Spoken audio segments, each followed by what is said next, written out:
Kumusta? Mabuhay! Magandang gabi and maligayang pagbabalik sa akin channel. Ako po si Ovela. I am your host, Ovela, and trust me when I tell you that I did not intend to react to this video, but you kept suggesting it to me. Okay, asking me that you were interested in what I had to say about this interview. Okay, so it is the interview between Toni Gonzaga on her YouTube channel, Toni Talks, and HASNA. Okay, so in the title, they don't put her last name, but I did a little bit of research on her, and she's called HASNA Cabral. Okay, Cabral. So prior to you guys suggesting it to me, I had no idea who she was. But you guys know that I don't shy away from reacting to interviews, and you know, Toni Gonzaga interviews included, and they are usually very interesting. So I guess that's why, one of the reasons why you guys you know, suggested it to me. So HASNA Cabral apparently is a businesswoman, an actress, but also was part of PPB, which stands for Pinoy Big Brother, and I'm pretty sure that's how she became very popular, through that show. And a lot of Filipino you know, singers and actors become extremely popular after joining Pinoy Big Brother, who used to be hosted by the interviewer of this video, Toni Gonzaga. Let me read you the title of the video. What HASNA almost did to her two kids, Women's Month. Okay, let's check it out together. But before we start, consider following me on Instagram at Music Game News, because that is where you can DM me your suggestions, just like the people did for this specific video. All right, let's get to it.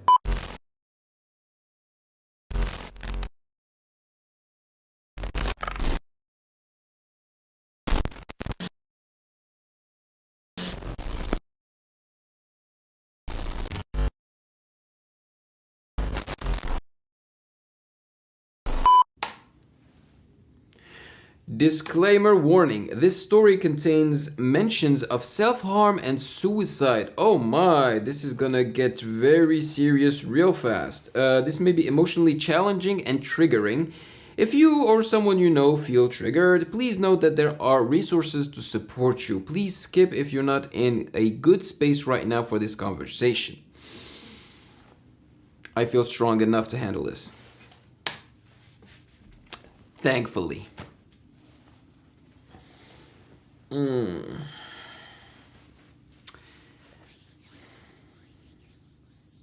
There you go, the phone numbers you can call if you're having trouble.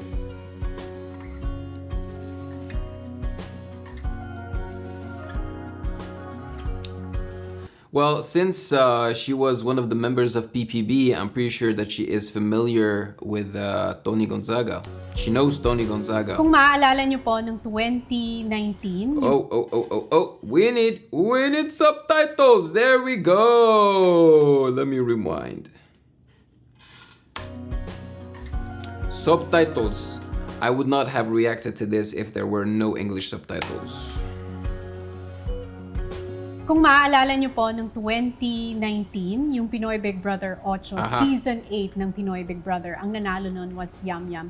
Pero may isang housemate doon na hindi ko malilimutan ang kanyang story. We have with us HASNA Cabral. There you go. Hi HASNA, thank you! She was 20 years old when she became a mother.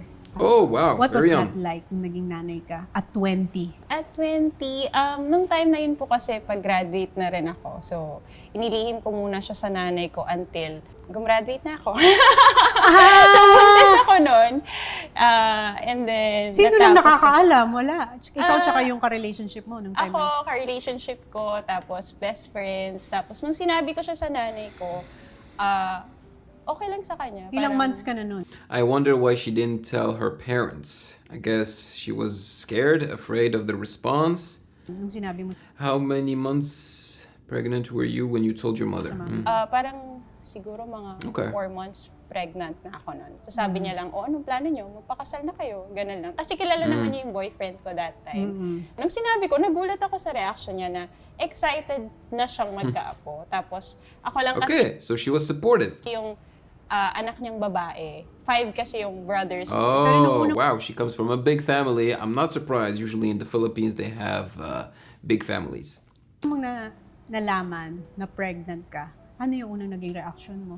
Nung una, natakot and at the same time excited. Natakot ka kasi. Baka harapin ko siya mag-isa. Parang ganun. Bakit mo Why? naisip na haharapin mo siya mag-isa? Ano ko siya, college boyfriend ko, yung dad ng first child ko. So, iniisip ko na parang ang dami naming issues, mga bata pa, kung kakayanin ba namin together.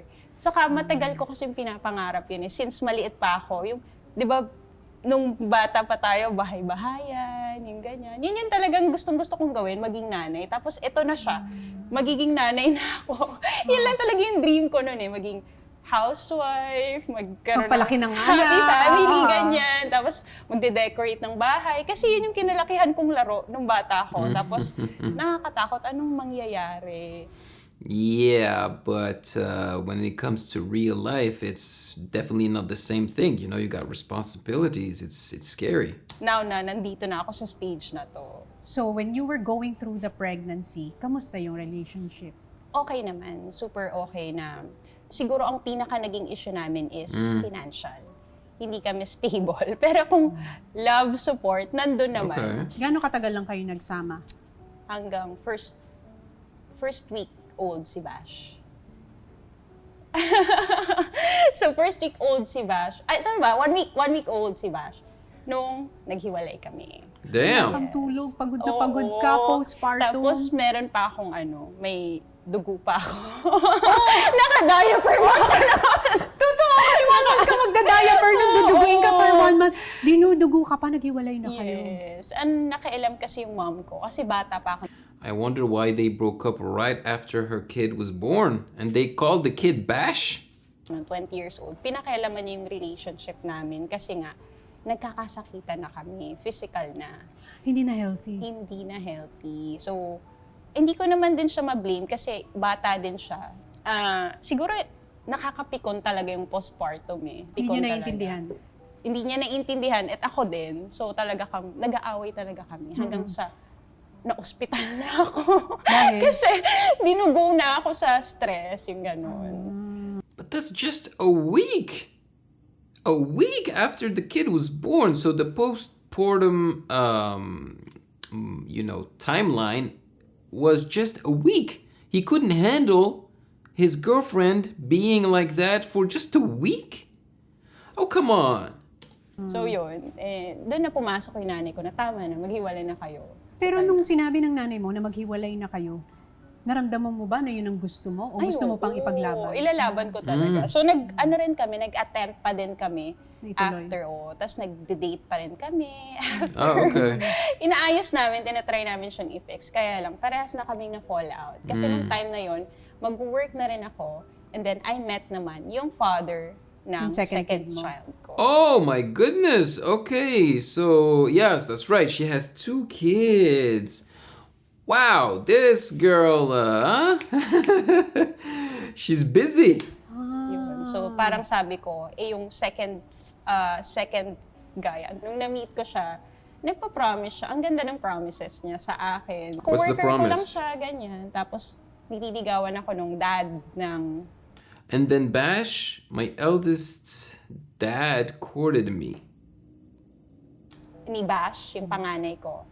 Tapos siya naman, pumasok na you don't deserve that kind of love, mga ganyan. Knight in Tas, shining armor. oo, promises, mga ganyan. Ako, kaya kong maging ama sa anak mo. Yun lang naman pangarap ko eh. Happy family, tapos may magtuturing na anak sa anak ko, yung ganyan. Ito na siya. So That's parang nice. feeling ko, ito na yung sagot. Knight in shining armor ko. Tapos, okay naman yung relationship namin hanggang sa nabuntis na naman si Ate Shi. So, 20 ka nung first pregnancy mo. Ilang taon ka nung second? Ito, 24 na ako. So, dumating si Baste, sa buhay ko, second child ko. Baste. Kamusta yung relationship nyo? Kami naman, Daddy ni Baste. dad naman ni Baste, hindi rin nag-workout. Are you serious? Financially, better kami compared dun sa first ko na relationship. Pero ito namang second, siguro, I guess she's a very passionate woman, you know? She you know, thinks with her passion and not really her mind, you know, because I mean, it's you have to be responsible. You can't just jump into relationship from relationship. Plus, you gotta protect yourself if you don't want kids. But maybe she did want the kids, right? I don't know. nagkaroon ng mga third party, ganyan.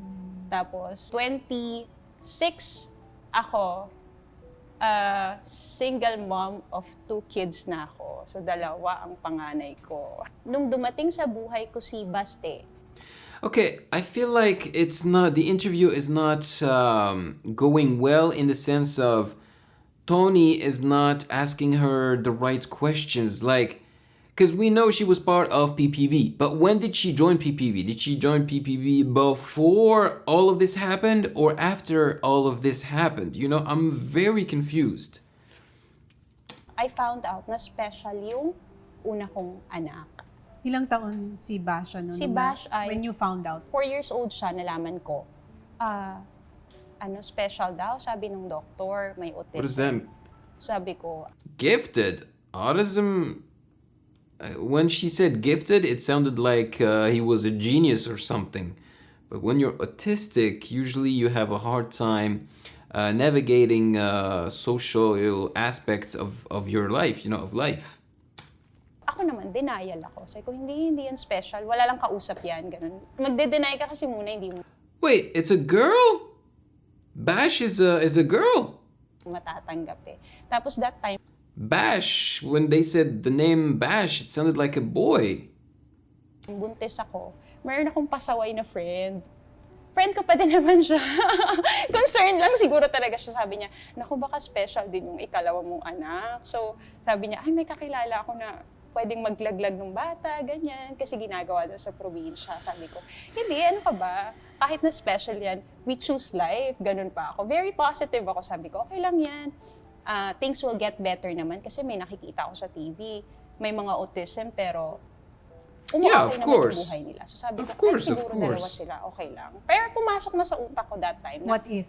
posible. So 4 years old, Kids with autism, you know, they can manage to have a good life, but they usually stay around the parents because the parents still have to take care of them as adults, you know, because they can't fully function on their own. You know, I mean, there are, you know, I'm trying not to generalize, but the kids with autism that I have heard of and encountered and everything and saw grow up, even when they are adults, they still have difficulty managing their social life. So, you know, the parents have to keep a close attention to them, have to keep an eye on them.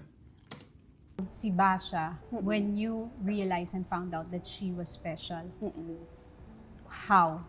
Sabi sa akin nung isang classmate ni Bash, in-approach na talaga ako, sabi niya, ate, ba't ganyan yung anak mo? Ang bobo, gumanon na sa akin. So, syempre ako parang, how dare you?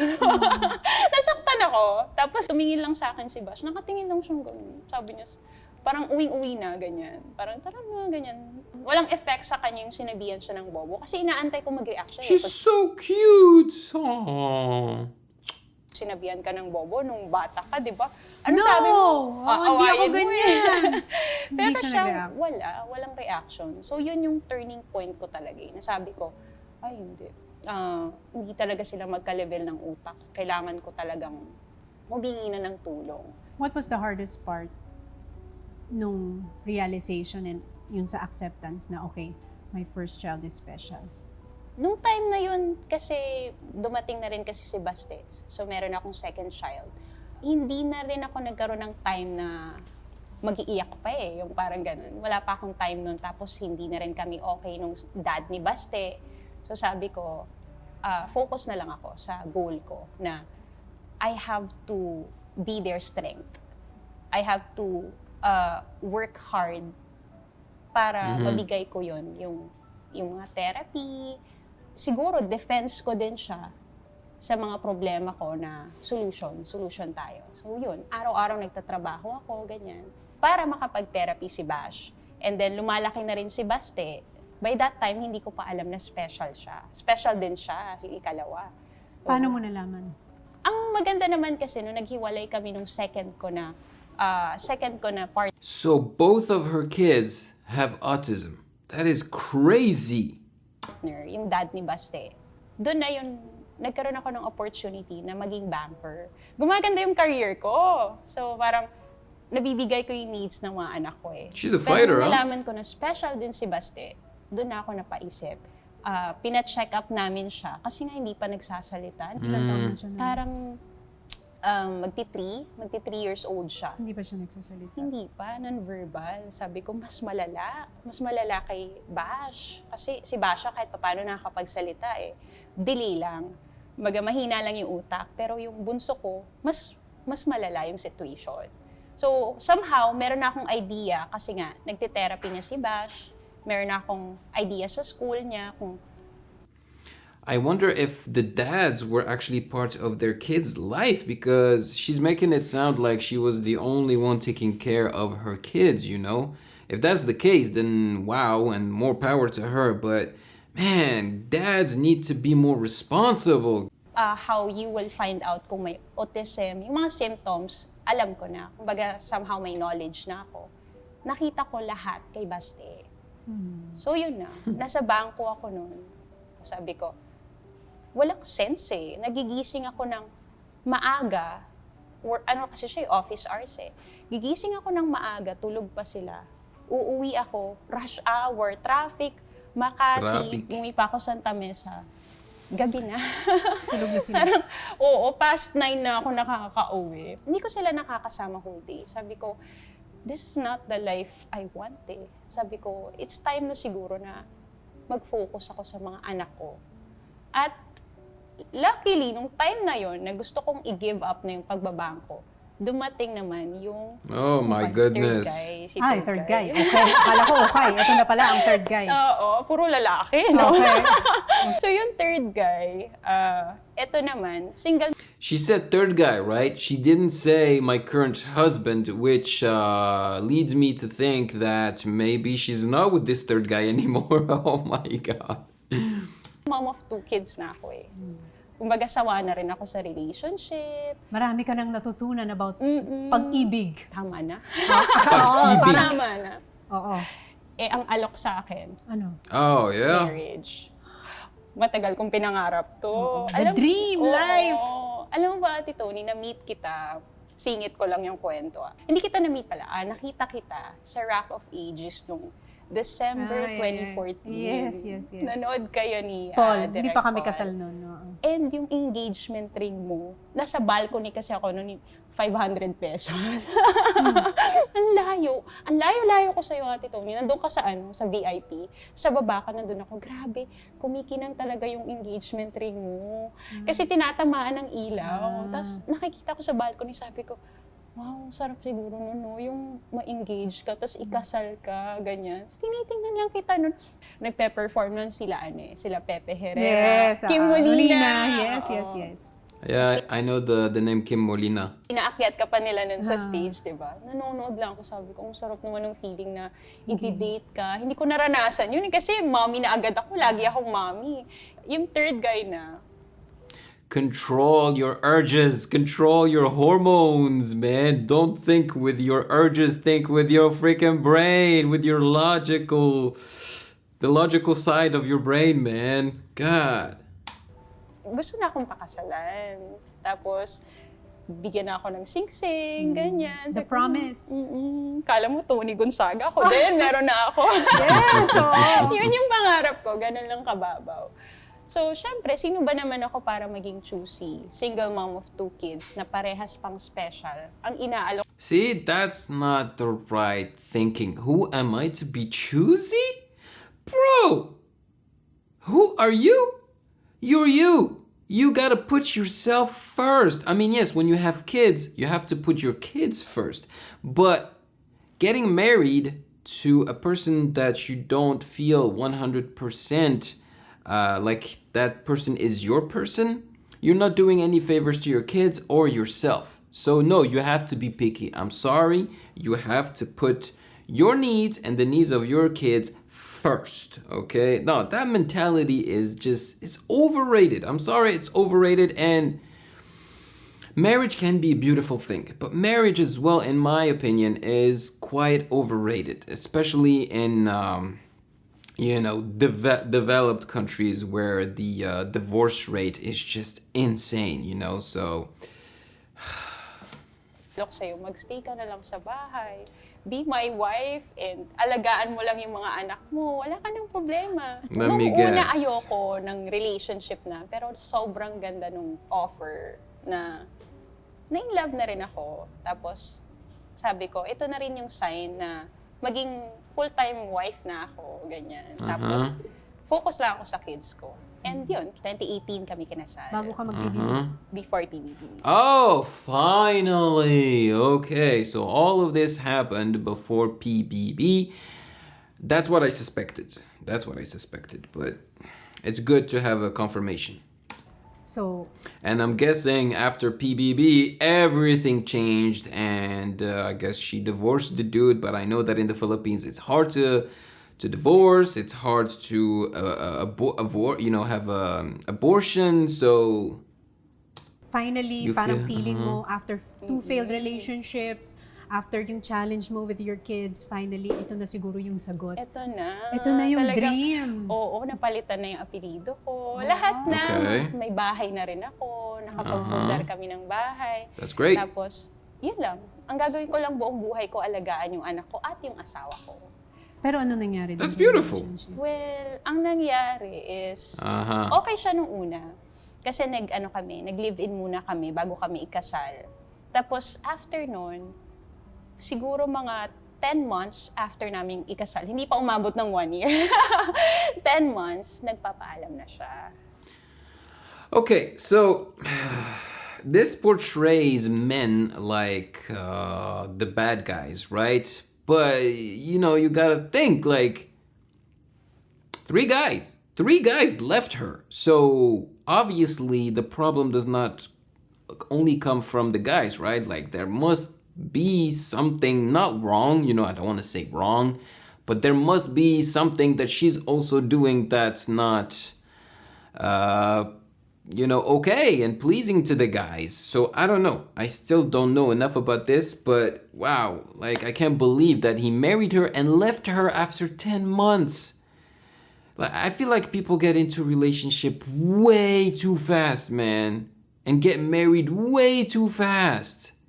I feel like people are just scared to be alone. They're scared to grow old alone.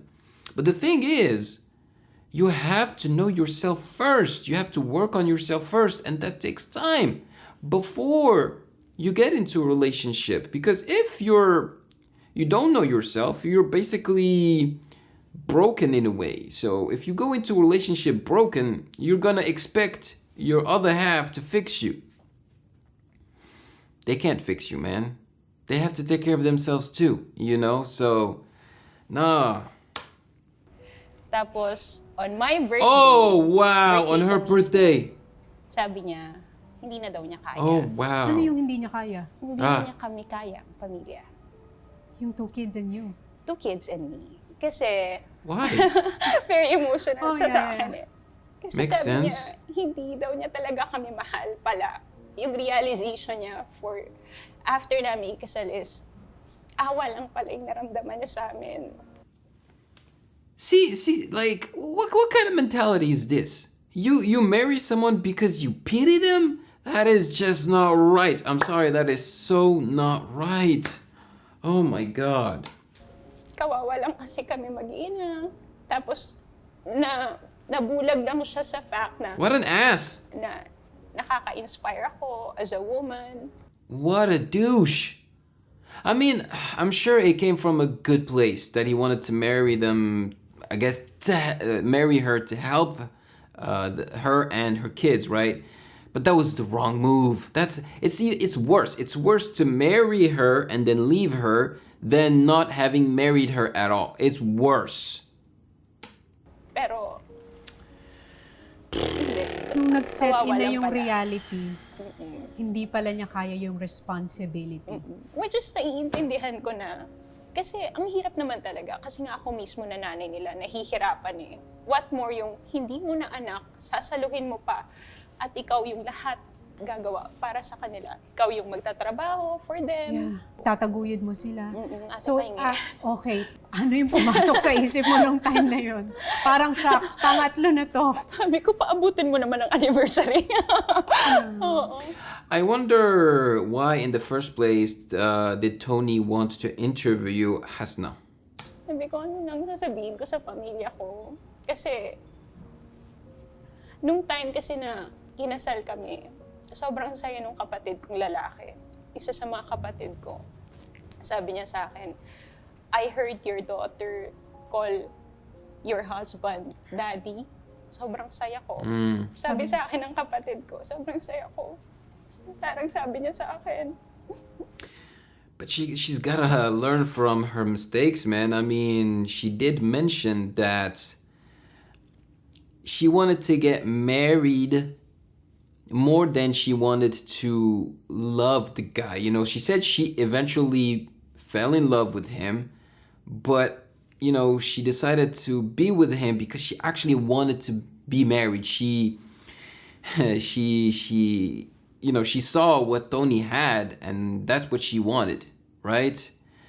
But those are just appearances. Like, you don't know, okay, Toni was about to get married and she got married, but you don't know if she's actually happy. I mean, I want her to be happy, don't get me wrong, and I'm sure Toni is happy. But you can never know what exactly is going on in the life of people, you know? So,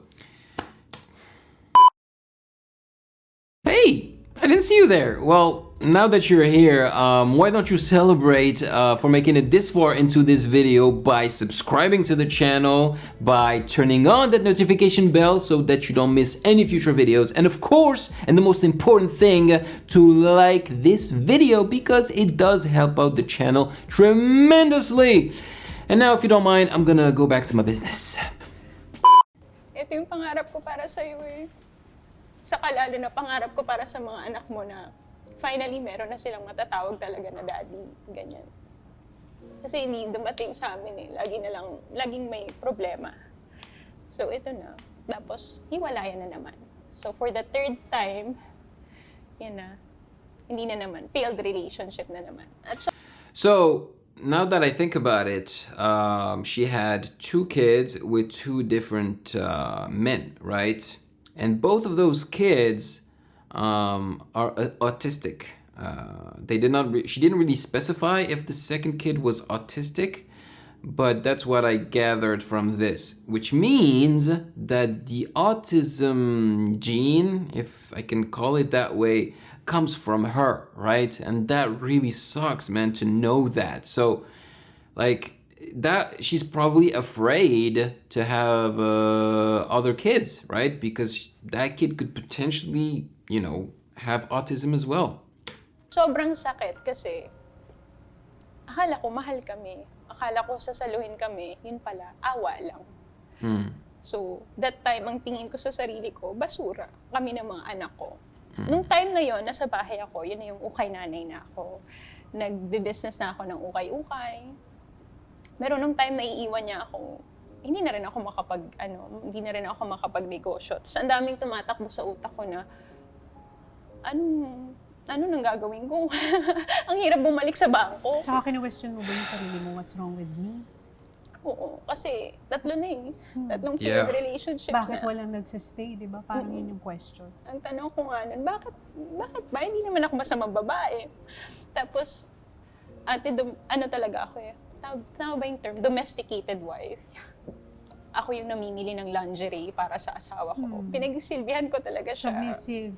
Submissive. Kasi ito na yung chance ko eh. Ito na yung last chance ko. 2 panganay. Yeah, well, there is submissive and there is submissive. You still need to know what you want. You can't let the husband dictate everything, dictate every part of your life. And that's why I'm not for women not working, you know? I think it's hard, especially in countries like the Philippines, like in Algeria, which they have this patriarchal, you know, mentality where usually the husband goes out, works, brings the money back at home, and the woman takes care of the children, makes the food, you know, cleans the house and all that. But the world has changed, the world has evolved, and clearly that way of life worked at some point, I guess, but doesn't really work anymore. So now we should strive to reach that 50-50%, you know. You can never reach the exact middle ground where, you know, both parents, you know, give 50-50%. But, you know, sometimes the husband gives 60% and the wife gives 40% and, you know, vice versa. So yeah, I think the woman should also work. It takes care of the kids. The husband, the same thing, works and takes care of the kids, you know. They have to figure it out somehow, so that even if you know the parents don't get along anymore and want to separate, at least, you know, they have their careers and something to fall back on, you know, some money saved up or whatever, you know. Tapos may lalaking darating, papakasalan ka pa. So, ako yung tipong nanonood ng YouTube vlogs Aww. para magluto ng pinakamasarap na pagkain. That's so yung sweet. Ting siya. Homemaker. And I've heard that Filipinas are that type, you know, that the type of, they're submissive in nature. Oo, darating siya. Lahat. Malinis dapat, kanya, makaka-relax siya. Yung ganun. Nanonood pa nga ako ng porn eh. Wow. Para lang ma-please siya.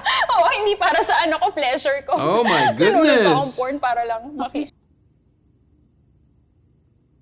Oh my God. Okay, now I understand better why you guys want me to react to this and why this interview made a lot of noise. You know, apparently it trended or something. Okay, I see. I mean, there is nothing wrong with her watching porn to stay updated and please the husband, but not if she doesn't like it. If you don't like it, no, don't force yourself. This is not okay. And I'm not just talking about porn, whatever. It could be something else, you know? It could be another subject. Don't do something that makes you uncomfortable and you don't like just to please somebody else. Oh, hell no. Absolutely not. Wow. Alam mo yung para updated ako. Ganun ka ka-submissive, ganun ka ka-dedicated. Nakakalo. Wow, the dude was so freaking lucky. And yet, he still left. Huh. Sabi ang dedication. Intense Binabalikan dedication. ko. Oo. Siyempre, pag ganyan kasakit yung nangyari sa buhay mo, di ba? You know, I wouldn't be surprised if the guy actually also left her because he saw that she was maybe too submissive, you know? It's a possibility. After 3 failed relationships, and yung challenge mo pa dun sa 2 kids mo, mapapa-question ka sa Diyos eh. Ano yung prayer mo sa kanya nun? May sinabi ka sa kanya nun? Nung time na yun kasi, nung umaalis na yung asawa ko, birthday. I can't believe he left on her birthday. Dude, I mean, seriously, I'm upset. I'm upset with the guy. Like, have a heart. I mean, I understand you had a heart by marrying her because you took pity on her. But you can't leave a woman during her birthday or during Valentine's Day. Like, these dates mean so much, you know, to women especially. You can't. Just suck it up for one more day. And then, you know, break up or something. But bro, on her birthday, what a douche. Di ko pa. iniiwan na niya ako. Mamakaawa talaga ako. Yun yung pinakamababa ko na ano eh. Rock bottom. Nakahawak ako sa binti, Ate Toni, ganung level. Oh, Huwag mo no. kaming iwan. Huwag mo kaming iwan ng mga anak ko. Parang awa mo na. Ganung level, Ate Toni, ganun kababa. Na from being a banker, performer ako sa opisina. See, that's what I mean. Like, the girl is so strong, right? Like, she's taking care of 2 kids with autism. She had a good job as a banker. She's saying a performer in the office, you know, like she could provide for her kids. And a guy managed to turn her into this submissive woman, you know, that no. I'm not okay with this. I'm not okay with this. Bumaba ako ng ganung kababa na. Begging. Kahawak ako sa binti ng lalaki. Kasi wala na akong kwenta. Basura na ako. Yeah, because he made her feel like she was nothing without him. Or maybe he didn't, you know? Because I don't know. Maybe it's not him who did that. Maybe she became like that while she was with him. I don't know. Maybe, I don't know. Tapos yun, hindi ko pa rin siya napigilan. Umalis pa rin siya. After noon, nung umalis siya, doon na talaga sabi ko, pagod na ako. Pinaglalaban ko yung mga anak ko. Sabi ko pa sa friend ko, hindi ko i-abort si Baste. We choose life. We choose love. We fight. Gaganong-ganon pa ako. Tapos, ayan. I failed na naman. Yeah, see, when she says it like that, we chose life, we chose love, she makes it sound like it's always better to choose to have the kid and not abort. You know what I mean? But no, I'm sorry. Sometimes abortion is necessary, especially when it's in a special case, right? If you've been, if you know, it was a mistake, if you will, if you did not plan to have a kid, if you were raped, if you were, I don't know. There are some specific cases like that. So it's not always right to choose life.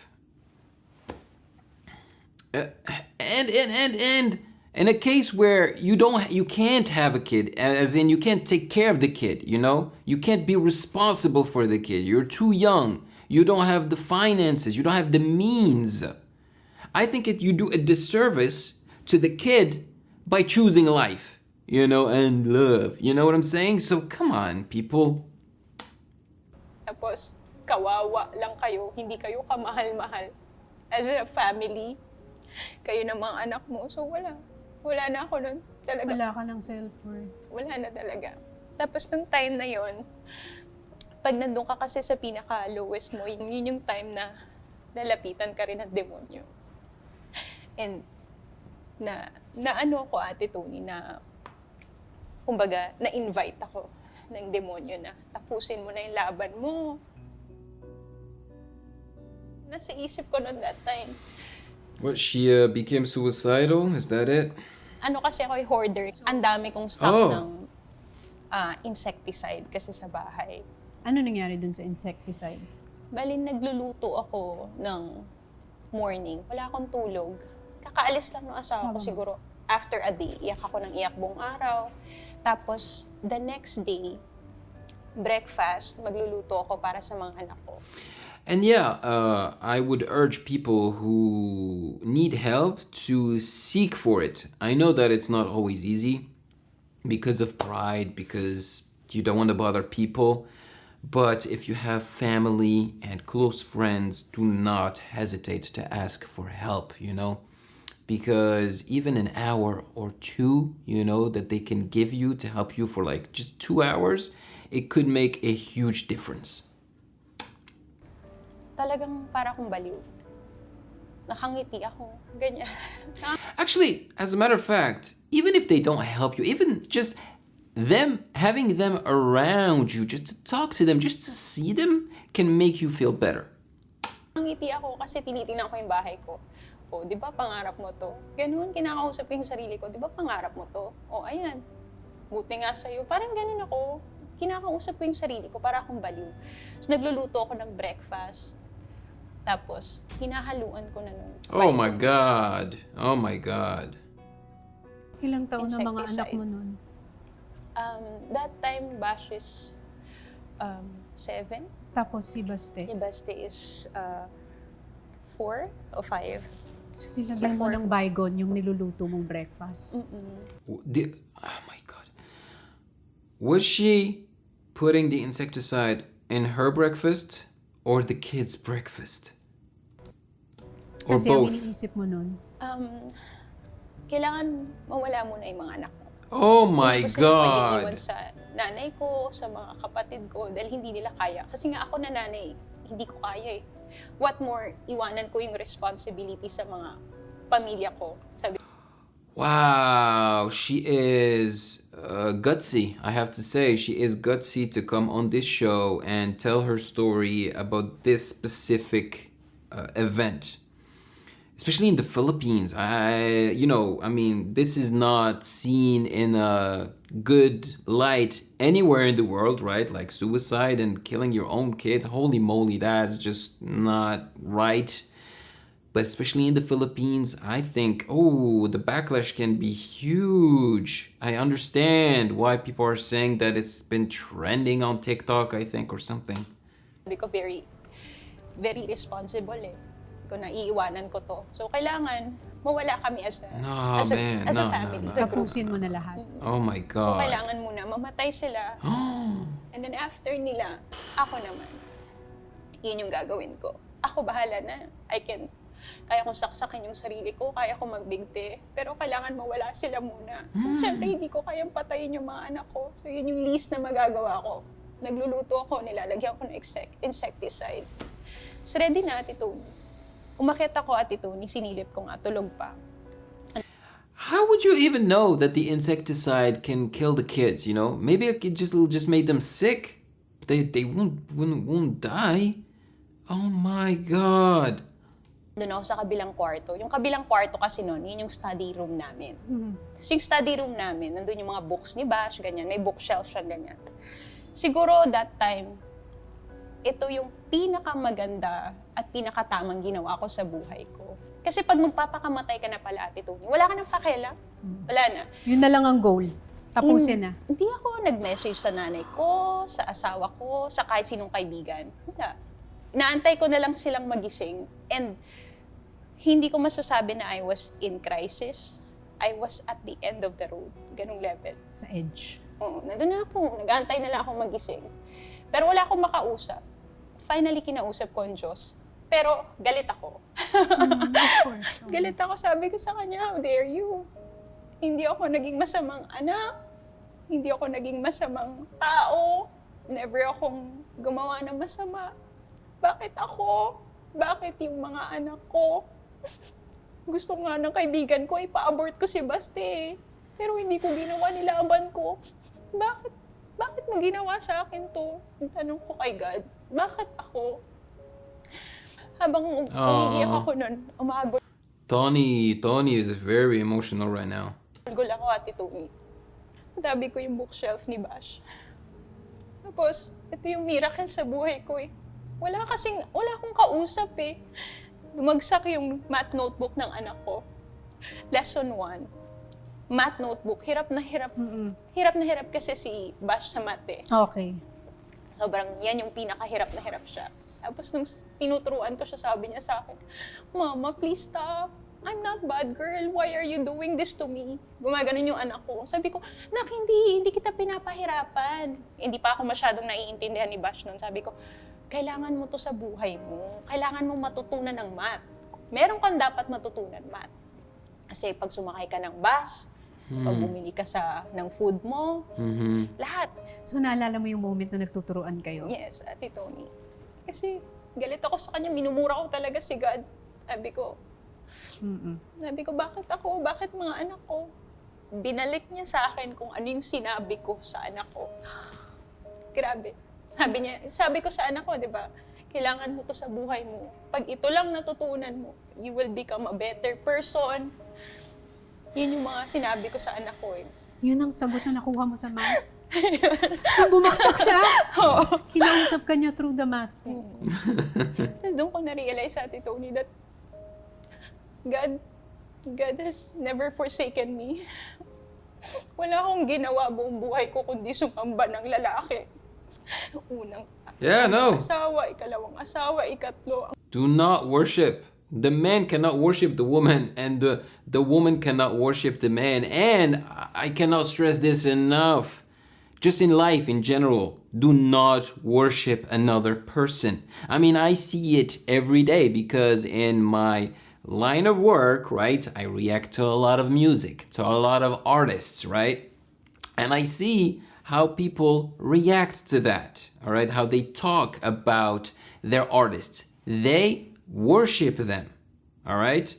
That is not a good behavior at all. I mean, they are blinded by their love, extreme, toxic love for a person that they don't even know. No, you come first. You do not worship other people. You don't even worship your parents, okay? Like, yeah, you hold them dear to your heart, you know, you love them with all your heart, but you don't worship people. Worshipping is just a very strong word. Damn. I mean, for people who are religious, the only I guess thing that you can worship is God, right? Or the force that you believe in, or the energy, the universe, whatever, because it is bigger than us, right? But people, we're all equals. All equals. I cannot stress this enough, okay? Men, women, trans, everybody. We're all equals. We do not worship each other. Ang feeling ko, savior ko. Ito yung tunay mong savior. Sa pinaka-lowest mo, pinaka-mababa mo, sinasabi niya sa'yo, I just have to go through this. Tapos hindi ko siya hiningi. Minumura ko pa siya. Galit pa ako sa kanya. Do I deserve that? No, I deserve that love and forgiveness. Papatayin mo mga inosenteng bata. Patayin mo sila. Ganun ka ka-demonyo talaga. Pero God was there talking to me. Talking to me like a child. So, telling me to hold on. It's a process na kailangan mong pagdaanan. Nung nakita mo yung book, anong ginawa mo agad? Nung nakuha mo yung message na sumagot siya. Oo. But see, that's the thing. Like, she was talking to God, mad at God. But if you think about it, a lot of this could have been avoided in the first place. In the first place, man. Sabi niya sa akin yun, yung kung anong sinabi ko sa anak ko after nun. Siyempre, wala akong choice. Pinagtatapon ko yung mga pagkain. Tulog pa yung mga anak mo nun? Tulog pa sila, buti na lang. Pero grabe yung panic ko nung talaga. Papanik ako. Sabi ko, anong nangyayari sa akin? Papatayin ko yung mga anak ko. Diba sabi mo, strong ka, 'di ba? Sabi mo, ilalaban mo. Ano nangyari sa iyo? Ba't ganito ka nakababa? So, nababaliw ako noon. Tapos ang mamahal nga nung set ko, tinapon ko siya lahat. Umangon ulit ako. Tapos pagdating pa ng anak ko, tataka siya, ba't walang pagkain pa? Usually, pag gumising siya, ready na eh. Yun, sorry lang ako, ganyan. Tapos, kumain kami sa labas. Ganun lang ginawa namin. Siguro mga 2 days after na mangyari yun, Ate Toni, tumawag si Big Brother na papasok ako ng bahay ni Kuya. Ganun level. Wow. From being a basura. You were never a piece of trash. Never. No one is a piece of trash. Andar yung buhay ko. Sabi ko, sige, baka ito yung kailangan. Pumasok ako ng PBB. You know, I firmly believe that a person that has nothing can still teach someone something very valuable, can teach someone that has everything, what we consider everything, you know, riches, fame, and whatever. The person that has nothing can still teach something very valuable to that person that has everything. And that's why I say we're all on the same level. It's not because you have riches and fame that you are better than any other person. And I'm telling you, man, I am telling you, it's not because someone has money, a big house, or whatever, that they are necessarily happier than someone that has less than them, you know? Unang beses ko narinig sa kanila, sa mga housemate ko na I'm super mom daw. Ha? Ako super mom? Of course! Pumasok pa si Ate Vice ganda, Eh. calling me inspiration. Ako talaga, takang-taka ako nung time na yun. Sabi ko, ako talaga, inspiration? Talaga? Kasi nagkaroon kami Talaga? ng, nag-share Yes, kami. yes, yes. Na-share ko kay, kay Big Brother yung mga pinagdaanan ko. Tapos even Big Brother, sinasabi niya na matapang ako na nanay. Kahanga-hanga. Kahanga-hanga daw ako, ganyan. Sabi ko, wait lang kasi parang last time sabi, kawawa daw kami, basura daw kami. And then, ito pala yung sinasabi ni God na you're not. Ako ang pinakamakapangyarihan. At para sa akin, you are precious. Para sa akin, yung super mom. Lahat ng taong nakikilala ko, Ate Toni, inspiration yung tawag sa akin, ganyan. Pero, takang-taka ako nun. Kasi hindi mo naririnig yun, hindi mo nakikita yun. Unti-unti nakikita mo na kung paano siya kumikilos sa buhay mo. From talking to you through that math book. Tapos tinawagan ka ng PBB. Okay, yeah. They turn it into a religious thing, always talking about God, but I mean, you can interpret it in many ways, you know. If you're religious, you would think that it's God that's talking to you, but if you're not religious, you will think it's something else, or it's just fate, or it's just your destiny, or just this and that, you know what I mean? Hearing these words of affirmation, parang doon mo naramdaman na may kasama ka pala sa journey mo. Tapos, ang dami ng realization after nun na hindi natutulog talaga ang Diyos. Nakikinig siya sa atin kahit paminumura natin siya. Andyan Kahit siya. galit ka sa kanya. Oo. Tapos, may mga time na parang syempre binabalikan ko siya. Kasi para sa akin, miracle. Miracle yan eh. Second life ko na siya. At doon pa sa akin nagpakilala ang Diyos. Doon pa sa moment na talagang, Darkest. oo. Kasamaan. Ang iniisip mo, doon pa siya nag-intervene. Oo, doon Isipin pa. mo, dapat pag masama ka, malayo na yung Diyos sa'yo, no? Oo. So, yun din yung question ko. Bakit nga ba? Ang sagot lang doon, Ate Toni, is that's who He is eh. He is love and He is forgiveness. Even sa pinakamasamang taong papatay ng mga anak niya, He will give love and forgiveness. Sobrang it's a humbling experience. Kaya nung nagpakilala sa akin ang Diyos, isang babaeng nagsasamba ng lalaki, nanonood ng porn, para sa pleasure ng lalaki, here He is telling me my worth. Nung nakilala ko ang Diyos, hindi siya high road. Kumbaga, it's more of falling. I fell in His safe haven. Ganun yung feeling. So it's a humbling experience. Hindi ako mataas. I'm just precious, mahalaga. Precious. So when you look at your two children now, when you look at the two of them, what do you see? They are so cute. Oh my God. They are so adorable. Tapos, nandun ako sa pinakamababa kong punto ate nung iniwan ako. Ang tingin ko sa amin, tragedy. Autism is No, tragedy. they're a gift, man. Tapos, nung paglabas ko, And by the way, autistic children, it's like they have this extra sense, you know. Most autistic children are actually very smart, you know. They just have this thing where socially they have difficulty managing, you know, socially, but they're actually very smart people. nagamit ako as instrument, nagkaroon ako ng pera, ngayon nagkakaroon ako ng mga shows, nabibigay ko yung needs nila. Ngayon, nakita ko sobrang laki ng improvement nila. Si Baste, nung pumasok pa siya sa bahay ni Kuya, non-verbal pa siya. Tapos ngayon, marunong na siya magbasa. Hey, Yun. so Tapos si cute. Bash din, from being malikot, ganyan. Ngayon nasa grade 1 na siya, kasama niya mga regular na bata. She's 11 years old, pero nasa normal school na siya. So, grade 1, 11, siguro gagraduate siya sana gumraduate siya ng elementary, mga 18 na siya, ganyan. Pero at least, di ba, umuusad. So, I look at them now and I see hope.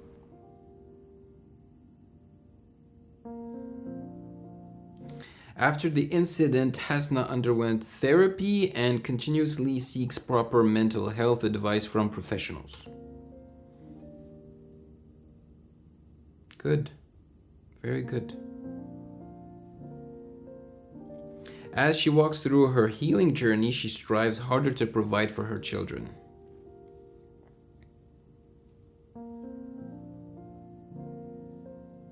She uses her platform to share and talk about unfiltered truths on raising children with autism.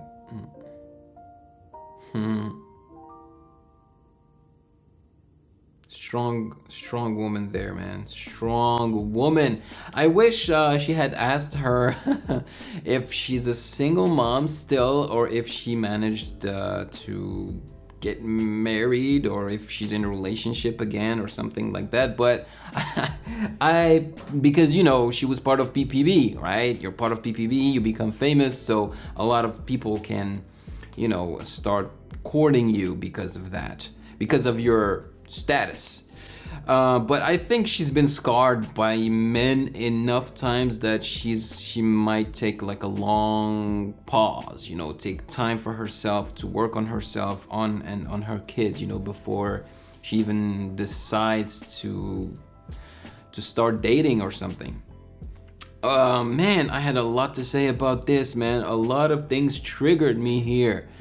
Well, Hasna, you're a strong woman, okay? You're a beautiful, strong woman with the most beautiful kids, okay? And I love that you're there for them, and it's just a lot of this stuff could have been, you know, could have been avoided in the first place. But then again, when you're young, especially if you haven't had proper education, you know, they didn't tell you about, you know, responsibilities. If you know, they didn't tell you about when you have sex, what happens when you have sex, unprotected sex, right? So, I don't know, like, can you blame the parents? Can you blame the school system? I'm sorry, man, but you gotta stop having kids. This planet is very, it's full already, you know? It cannot sustain us anymore. And I know, some people will say, who are you to say that? Maybe it's unfair, you know, the prior generations, you know, did not have this problem, so they could have kids. What if we wanna have kids? But, I don't know, adopt, you know, adopt. Take care of animals, take care of the planet. You know what I'm saying? Man, I could talk about this for hours. But yeah, I'm glad she is doing much better now. And wow, she's very courageous to have come to this show and, you know, opened up about all of this. This will definitely help a lot of people as well that are in her shoes, you know? And I really hope that people are not gonna go after her because of everything that she said, you know? She went through hell already. So please leave her alone. Just leave her alone. Wow. Anyway, guys, thank you for joining me. If, you know, you have anything else to add to this, tell me in the comment section. And for any person, man or woman, you know, that has gone through this or is going through this, just remember that you're not alone, you know, and you can reach out to, I guess, the numbers that they showed in the video, but also to friends and family, okay? Maraming salamat po. Thank you so much for watching. Take care of yourselves. Have a great day. I'll catch you in the next video. Peace. Thank you for watching. Subscribe here and please like the video to show your support and appreciation for my work, and turn on the notification bell to be poked for future content. Yayayum!